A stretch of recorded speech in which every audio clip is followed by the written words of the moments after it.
नमस्कार, स्वागत है आपका हमारे छत्तीसगढ़ में और मैं हूं आपके साथ सपना दीपक मतेशिया। बुलेटिन का आगाज करेंगे। छत्तीसगढ़ में नई औद्योगिक नीति को लेकर मौजूदा सरकार के उप मुख्यमंत्री अरुण साव ने आज पत्रकारों को संबोधित किया। उन्होंने कहा कि नई औद्योगिक नीति 2024 देश भर के लिए लाभदायी है। अनुसूचित जनजाति से लेकर प्रदेश के हर युवाओं को इस नई उद्योग नीति में काफी फायदा होने वाला है। उन्होंने कहा कि उद्योग मंत्री लखनलाल देवांगन के नेतृत्व में यह उद्योग नीति बनाई गई है। अधिकारियों ने नई उद्योग नीति को ओपन बनाने में काफी मेहनत की है। साथ ही उन्होंने कहा कि शराब नीति भी तस्करी और अवैध बिक्री को रोकने के लिए महत्वपूर्ण है। आगे उन्होंने कांग्रेस पर तंज कसते हुए कहा कि जिन्होंने शराब बंदी की कसम खाई थी, उन्होंने शराब दुकानों में डबल काउंटर लगाकर उगाई का काम किया है। यदि वे इस नई लीकर नीति को गलत ठहरा रहे हैं तो उनको ये बोलना शोभा नहीं देता है। आगे उन्होंने नई औद्योगिक नीति को लेकर कहा कि छत्तीसगढ़ की नई औद्योगिक नीति देश भर के विकास में एक नई भूमिका निभाएगी। साथ ही छत्तीसगढ़ के विकास में ये कई महत्वपूर्ण भूमिका निभाएगी। जब से राज्य में हमारी सरकार बनी है, डबल इंजन की सरकार ने चुनाव के समय छत्तीसगढ़ की जनता से वायदा किया था कि हम छत्तीसगढ़ को, बस्तर को नक्सल मुक्त करेंगे और उस दिशा में केंद्र सरकार, राज्य सरकार मिलकर सुरक्षा बलों के माध्यम से बस्तर को नक्सल मुक्त बनाने की दिशा में पूरी ताकत से जुटी हुई है। और हमारी सरकार एक तरफ सुरक्षा बल के जवान मोर्चे पर डटे हुए हैं, लगातार सुदूर क्षेत्रों में जाकर नक्सलियों से लोहा ले रहे हैं, सर्च ऑपरेशन के माध्यम से। वहीं दूसरी ओर बस्तर ओलंपिक जैसे कार्यक्रमों के माध्यम से बस्तर के युवाओं को आगे बढ़ने का और विकास के साथ जोड़ने का, उनकी प्रतिभा को निखारने का भी काम हमारी सरकार कर रही है। तो निश्चित रूप से इसका आने वाले समय में सुखद परिणाम मिलेगा। जिस कांग्रेस पार्टी ने अपने 60 सालों के सरकार में गरीबी हटाओ का नारा दिया और गरीबों को लूटने का काम किया,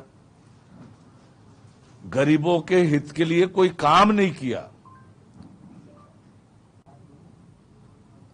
अनुसूचित जाति, जनजाति, पिछड़ा वर्ग, गरीब गांव के लोगों का शोषण लगातार होता रहा। और आज कांग्रेस के नेता इस प्रकार से बात करते हैं, उन्हें इस तरह की बात करने का कोई अधिकार नहीं है। वास्तव में नरेंद्र मोदी जी के नेतृत्व में सरकार बनने के बाद गांव, गरीब और किसान की तरक्की और बेहतरी के लिए योजना बनाकर काम हो रहा है।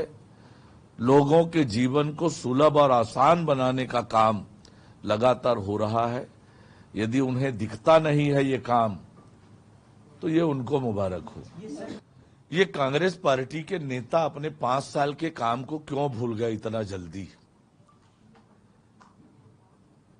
सैकड़ों करोड़ रुपए का शराब घोटाला किया, छत्तीसगढ़ की जनता को शराबबंदी का वादा करके धोखा दिया, घर घर शराब बेचने का काम किया, गली गली मोहल्ले मोहल्ले में कोचियों के माध्यम से शराब बेचा और शराब दुकानों में डबल काउंटर लगाकर छत्तीसगढ़ के राजस्व को लूटने का काम किया। उस कांग्रेस को इस तरह के निराधार और बेबुनियाद आरोप लगाने का कोई हक नहीं है। हमारी सरकार शराब की अवैध बिक्री, शराब की तस्करी, इन सब पर रोक लगाने के लिए ठोस और मजबूती से काम कर रही है और तो इनके पेट में आज दर्द हो रहा है। अवैध शराब, शराब की तस्करी और सार्वजनिक स्थानों पर शराब की बिक्री और सेवन पर रोक लगाने के लिए ये निर्णय लिए जा रहे हैं। और जब भी जनहित का काम होता है, राज्य के हित का काम होता है, हमेशा कांग्रेस के पेट में दर्द होता है। देखिए, जब भी विकास होता है, वर्षों तक रेलवे की दुर्दशा थी, आप सबने देखा है। प्रधानमंत्री माननीय नरेंद्र मोदी जी के नेतृत्व में सरकार बनने के बाद रेलवे का जिस तरह से विकास हो रहा है, यात्री सुविधाओं में जिस प्रकार से विस्तार हुआ है, आज एयरपोर्ट की तरह हमारे रेलवे स्टेशन दिखते हैं। और आज जब तेज गति से विकास के काम रेलवे में हो रहा है, दोहरीकरण का काम, तिहरीकरण का काम, जिन स्थानों पर रेल नहीं पहुंचे हैं वहां रेल पहुंचाने का काम, और जब तेज गति से विकास के काम होते हैं तो थोड़े अवरोध करने पड़ते हैं, थोड़ी तकलीफ उठानी पड़ती है। पर यह तकलीफ आने वाले समय की सुविधाओं के लिए है और ये तात्कालिक रूप से है, थोड़े दिनों के लिए है। ये सब ठीक हो जाएगा और विश्व स्तर की रेल सुविधाएं भारत के रेल यात्रियों को, क्षेत्र के रेल यात्रियों को मिलेगी। एक लंबी कवायद के बाद उद्योग जगत सहित सभी स्टेक होल्डर से चर्चा करके राज्य की वर्तमान परिस्थिति पर पूरी तरह से विचार करके नई औद्योगिक विकास नीति 2024-30 छत्तीसगढ़ सरकार ने विष्णुदेव साय जी के नेतृत्व में हमारे उद्योग मंत्री लखनलाल देवांगन जी के मार्गदर्शन में बनाया है। हमारे अधिकारियों ने खूब मेहनत की है, उद्योगपति, उद्योग जगत से भी सलाह लिया है और एक बहुत अच्छी औद्योगिक नीति कि हमारा उद्योगों का विकास केवल कुछ एक एरिया तक सीमित न रहे।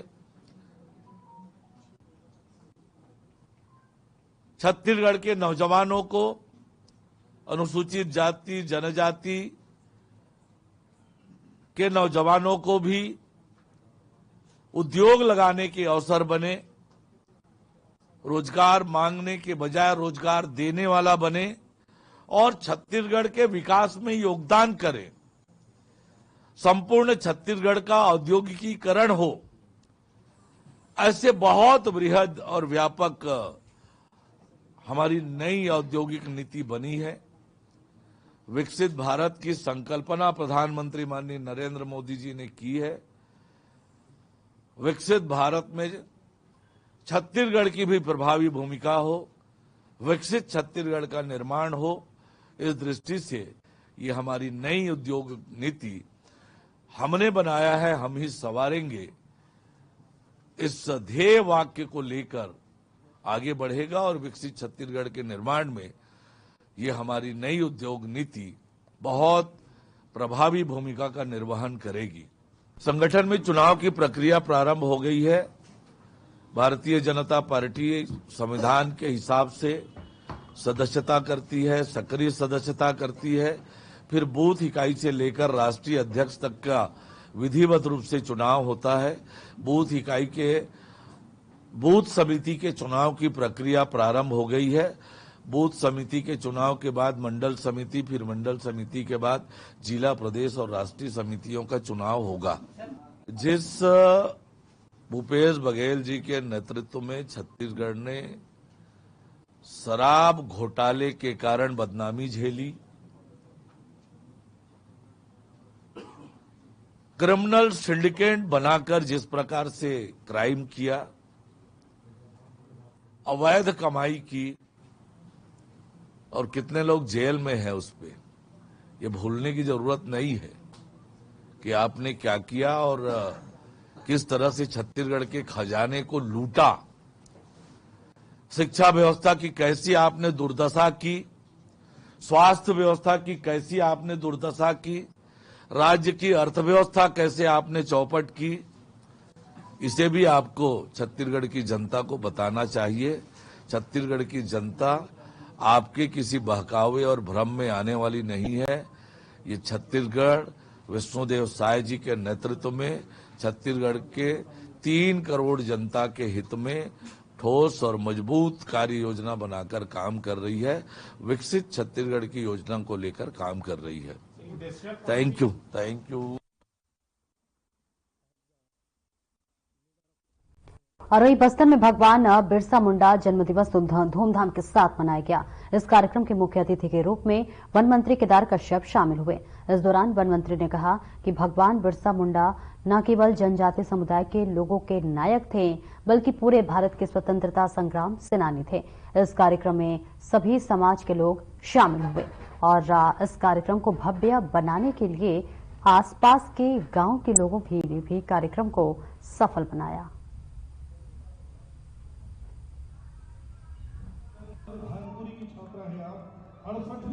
ये क्या है, 10 नवंबर 2021 को घोषणा हुई भारत सरकार के द्वारा और 10-21 से और लगातार जो है भगवान बिरसा मुंडा जी की जयंती जो है ना हर स्तर पर मनाया जा रहा है। छोटे छोटे स्तर पर भी, ग्रामीण क्षेत्रों में भी मनाते हैं और ये सरकारी स्तर पर ये जो कार्यक्रम है यहाँ हो रहा है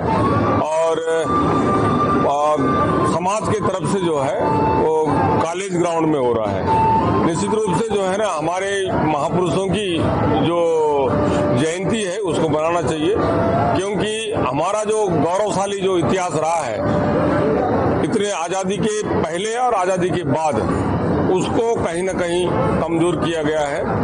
उसको बनाए रखने के उद्देश्य से जो है ना गौरवशाली दिवस, जैसे बहुत सारे जो हमारे क्रांतिवीर थे, क्रांतिकारी थे, उन सब लोगों की जयंती मनाकर हमारे इतिहास पुरुषों की जानकारी सार्वजनिक होना चाहिए, इतिहास में उनका नाम दर्ज होना चाहिए, ताकि जो है उनकी प्रेरणा से जो है ना जल जंगल जमीन की जो रक्षा, जिस प्रकार संघर्ष करके उन्होंने बचाया, उसकी रक्षा हो सके। बिरसा मुंडा जी के जन्म जयंती के अवसर पर पूरा देश जनजाति गौरव दिवस मना रहा है और हम सबके लिए हर्ष का विषय है, सौभाग्य का विषय है कि हमारे देश के यशस्वी प्रधानमंत्री जी ने आज पूरे देश को लगभग 6,600 करोड़ के राशि हमारे पूरे देश के जनजातीय समुदाय को समर्पित किया है, जिसमें ट्राइबल रिसर्च इंस्टीट्यूट है और संग्रहालय है और छात्रावास है और अनेकों ऐसे कार्य जिसके माध्यम से जनजातीय समुदाय का समुचित तरीके से विकास हो सके। और हमारे आदिवासी समुदाय के ऐसे महान पुरुष हैं जिन्होंने अपना सब कुछ इस देश के लिए न्यौछावर किया है, उसको जनजातीय गौरव दिवस के माध्यम से उस एक भगवान बिरसा मुंडा जी के जन्म जयंती पर प्रतिवर्ष 15 नवंबर को मनाया जा रहा है। और इस बार क्योंकि 150वीं जयंती है तो ये साल भर चलेगा। और छत्तीसगढ़ में माननीय हमारे मुख्यमंत्री श्री विष्णुदेव साय जी ने, केंद्रीय हमारे खेल मंत्री आदरणीय श्री मनसुख मांडविया जी ने वहाँ पर जसपुर में 13 तारीख को इस कार्यक्रम की शुरुआत की। कल राजधानी रायपुर में अलग अलग प्रदेशों के लगभग 28 प्रदेशों के डेलीगेट्स वहाँ पर आए और नृत्य संगीत अपनी संस्कृति के माध्यम से पूरे छत्तीसगढ़ को अपनी ओर आकर्षित किया। और आज वहाँ पर भी उस कार्यक्रम का समापन है। तो इस तरीके से ये लगातार जनजातीय गौरव दिवस अभी अनवरत रूप से चलता रहेगा और लोग इसमें ज़्यादा से ज़्यादा अपनी भागीदारी सुनिश्चित करें, ये हमारी कोशिश है। 18 को प्राधिकरण की बैठक है बस्तर। देखिए, बस्तर विकास प्राधिकरण जिस उद्देश्य के लिए बनाया गया था, पिछले 5 वर्षों में उसकी अवहेलना की गई और पिछले 5 वर्षों में एक भी कार्य ऐसा नहीं है जो बस्तर विकास प्राधिकरण के माध्यम से किया गया हो। हमारे आदिवासी समुदाय के लिए जो विकास की दृष्टि से भारतीय जनता पार्टी ने इस प्राधिकरण बनाया था, लेकिन पिछली सरकार में भ्रष्टाचार का अड्डा बन गया था। लेकिन ये विष्णुदेव साई जी की सरकार है। अब प्राधिकरण कोई भ्रष्टाचार का अड्डा नहीं, बल्कि हमारे बस्तर वासियों के विकास के लिए इस पर काम करेगा। और भानु प्रतापपुर विकासखंड के फरसकोट में प्रधानमंत्री नरेंद्र मोदी ने वर्चुअल एकलव्य मॉडल आवासीय विद्यालय का लोकार्पण किया। इस दौरान भानु प्रताप में अधिकारियों की लापरवाही की वजह से भारी अव्यवस्था देखी गई। आपको बता दें, बिरसा मुंडा की जयंती पर प्रधानमंत्री नरेंद्र मोदी ने वर्चुअली लोकार्पण किया।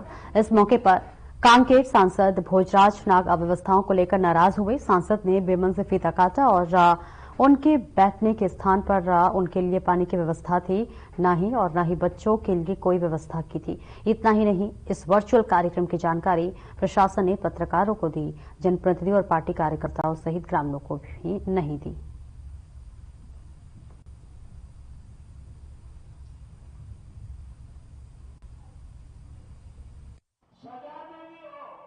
व्यवस्था यहाँ उद्घाटन हुआ। व्यवस्था तो ऐसे व्यवस्था बदहाल था और हम लोग के हिसाब से हम भी इतना बड़ा मंत्री जी का जो सौगात दिए हैं यहाँ प्रधानमंत्री जी, आवासीय एकलव्य विद्यालय, जिसमें आसपास के क्षेत्रों के जो भी आदिवासी बच्चे उनको अच्छा शिक्षा मिले, ऐसा इस उद्देश्य से हम यहाँ पे आज उनका उद्घाटन है वर्चुअल बोल के आए थे। लेकिन देखे तो यहाँ पे पानी की व्यवस्था नहीं, न चाय की व्यवस्था नहीं, न किसी को नाश्ता के लिए कोई व्यवस्था नहीं, न किसी को कुछ नहीं रहे। छोटे छोटे गांव के बच्चे भी आए हैं, वो भी भूखे हैं।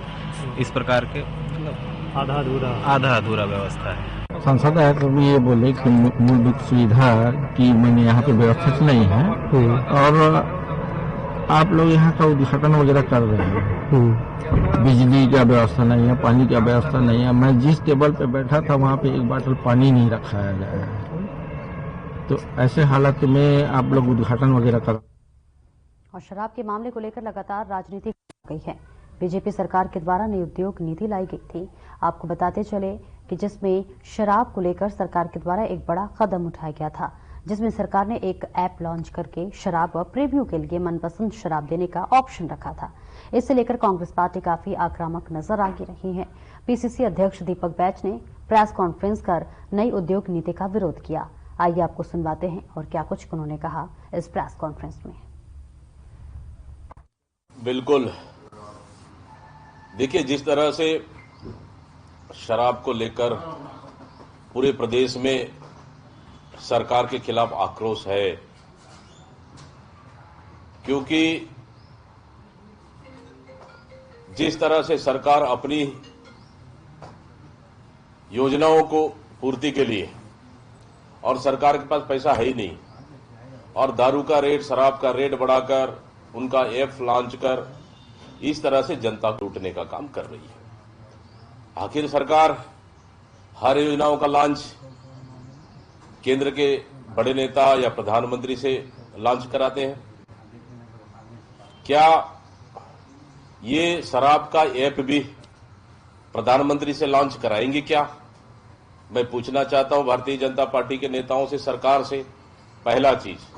दूसरा, और क्या मोदी की गारंटी को पूरा करने के लिए क्या शराब का ऐप बनाकर क्या ये भी शराब पिलाने का छत्तीसगढ़ की जनता को गली गली, मोहल्ले मोहल्ले, हर पानटेला में, हर होटल, ढाबों में, रेस्टोरेंट में, क्या ये भी शराब पिलाने की गारंटी है क्या भारतीय जनता पार्टी की, सरकार की? मैं ये भी पूछना चाहता हूं। आखिर मैंने कहा कि शिक्षा पे ऐप नहीं है, स्वास्थ्य पे ऐप नहीं है, जो छत्तीसगढ़ की आम जनता के लिए सबसे जरूरी चीज शिक्षा और स्वास्थ्य है। इन पे कोई ऐप आता नहीं है, लेकिन सरकार शराब पिलाने का ऐप जारी करती है। क्या ये भी मोदी की गारंटी है क्या? मैं पूछना चाहता हूं इस सरकार से। ये लगातार भाजपा ये कह रही है कि आप लोग शराबबंदी को लेकर ही सरकार पे आए थे, और इस तरह की बातें। ये हमारे ऊपर क्यों आरोप लगा रहे हैं? पिछले 15 साल की सरकार में जहां ठेकेदारी प्रथा चलता था और अपनी खजाने भरने के लिए इस सरकार ने उसको सरकारीकरण किया। पिछले 15 साल में सरकारीकरण हुआ है और उसके बाद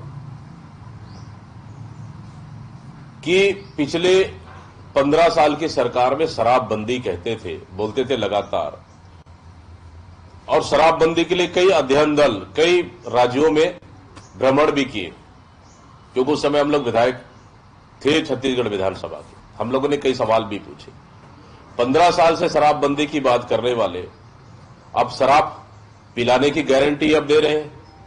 मैं तो पूछ रहा हूं ना, क्या ये भी मोदी की गारंटी में शामिल है क्या? एक संतरी से लेकर प्रधानमंत्री तक शराब को लेकर भाषण देते रहे पूरे चुनाव के दौरान।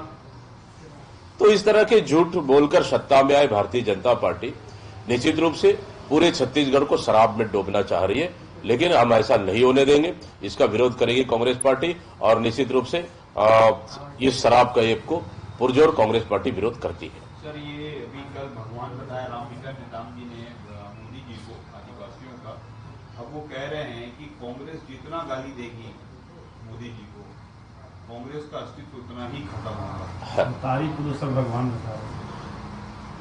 कांग्रेस के अस्तित्व मिटाने वाले तो खुद भी मिट जाएंगे। और रही बात, मोदी जी भारतीय जनता पार्टी के भगवान हो सकते हैं, आदिवासियों के भगवान नहीं हो सकते। इसलिए क्योंकि हमारी भगवान हमारे देवी देवता है, हमारी जिसको आदिवासियों की संस्कृति पूजा, हमारे देवी देवता और हमारा भगवान बूढ़ादेव है। क्या भारतीय जनता पार्टी के नेता बूढ़ादेव से भी सुपर भगवान मानते हैं क्या मोदी जी को?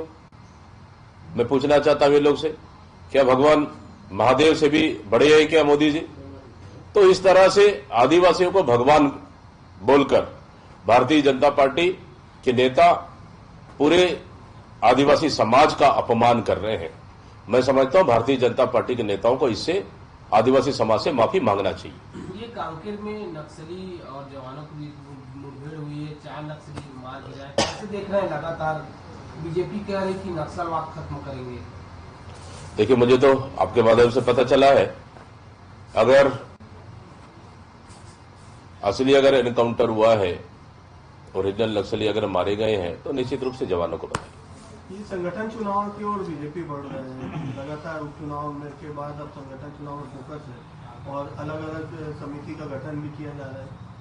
कैसे देख रहे हैं कि क्या कुछ क्या चीज की समिति गठन किया? संगठन पुनर्विचार समिति और चुनाव के लिए समिति, अधिकारी समिति का गठन हुआ है और अब आगे बढ़ रहे हैं लोग। बीजेपी में संगठन चुनाव होना है, उसके लिए समिति बनाई गई है। अब देखिए, मुझे लगता है कि भारतीय जनता पार्टी में आपसी नेताओं के बीच में तालमेल नहीं है, गुटबाजी ज्यादा है। और रायपुर पुलिस द्वारा नशे की रोकथाम को लेकर रन निजात अभियान चलाया जा रहा है, जिस पर नशे के खिलाफ पुलिस द्वारा लगातार कार्रवाई की जा रही है। इसी कड़ी में रायपुर के विधानसभा थाना अंतर्गत ग्राम पिरदा के एक फार्म हाउस में हुक्का पिलाए जाने की सूचना पर रायपुर पुलिस ने मौके पर पहुंचकर दबिश दी और 7 आरोपियों को गिरफ्तार कर लिया। वहीं फार्म हाउस में इस तरह की अवैधानिक गतिविधि चलने को लेकर रायपुर पुलिस आगे की जांच में लगी है।